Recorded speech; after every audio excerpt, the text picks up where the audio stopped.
For more now, I'm joined by NBC News correspondent Garrett Haake in Valdosta, Georgia. Also with me is NBC News senior White House correspondent Gabe Gutierrez. So, Garrett, let's start with you. Donald Trump, once out of his mouth, is saying that this isn't political, that he's just worried about the people of this community being taken care of.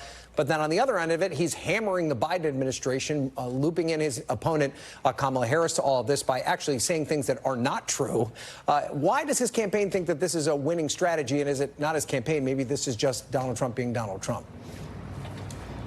Yeah, it's always hard to separate the two in these moments, Ryan, but of course this is political. And I think Donald Trump and his campaign realized over the weekend they had a bit of an opportunity because it looked like the administration was out of position. Kamala Harris was on the wrong coast raising money. Joe Biden was at his beach house. It's not a good look, and I think they thought they could capitalize on that on Saturday and Sunday. But Donald Trump knows as well as anybody that the idea of the president or vice president coming to a disaster zone in the immediate wake of that disaster is far more disruptive than helpful. And I think he tried to split the difference today coming to Valdosta, Georgia, where there is some damage, but this is not by any stretch of the imagination one of the hardest hit places, and kind of get credit for feeling the feelings, for feeling the pain of what are in many cases his voters in pretty Republican-leaning areas. He was with Samaritan's Purse, an aid group with Franklin Graham, kind of comes down, looks like he's doing the part to help out. But the challenge is either to the federal government response or the president being out of touch. None of that stuff withstands scrutiny or fact-checking.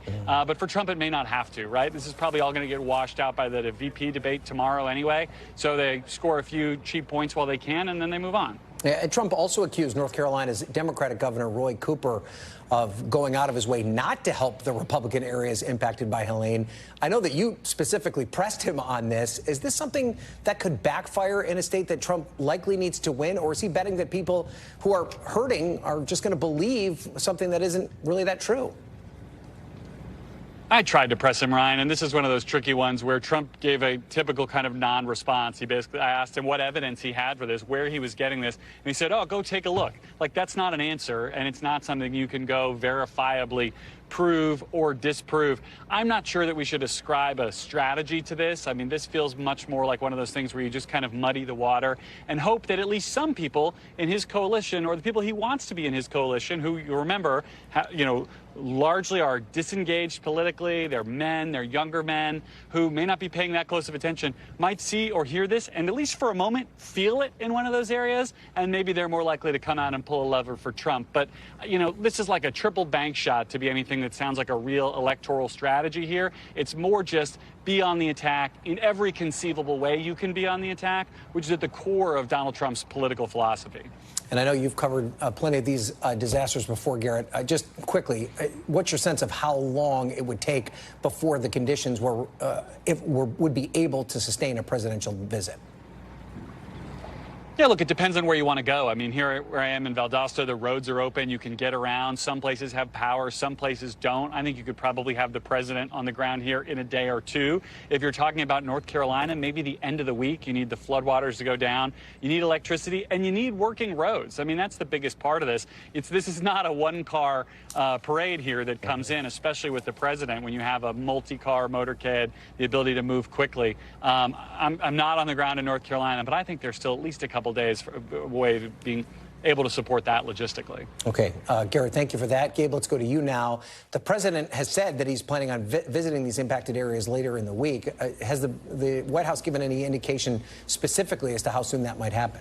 Well, Ryan, the president said earlier today that he hopes to make it to North Carolina potentially by Wednesday or Thursday. But again, he stressed that he would only do so if he could be guaranteed that he wasn't disrupting any of the emergency response there. Now, President Biden is right now in the Oval Office getting a briefing from his Homeland Security advisor and also from the FEMA administrator who is on the ground right now in North Carolina. The White House, during its briefing a short time ago, tried to really emphasize what the federal government was doing to help the people of North Carolina, Georgia, and the other affected states, saying more than 3,600 federal employees were deployed there on the ground. But as you just heard Garrett say, the White House is very quick to point out that the president did speak with Governor Brian Kemp of Georgia yesterday and is really trying to heighten its response, or at least the optics of the response. They had President Biden come out and give remarks this morning, and we expect to hear from him in just a short time in the Oval Office. Right. And that is, of course, the president's plans. But what about Vice President Harris?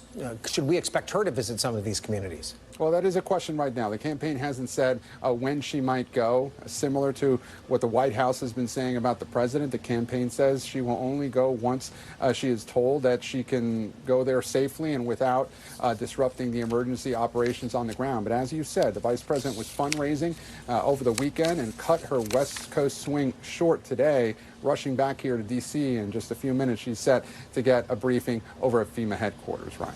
Okay, Gabe, thank you for that. Thanks for watching. Stay updated about breaking news and top stories on the NBC News app or follow us on social media.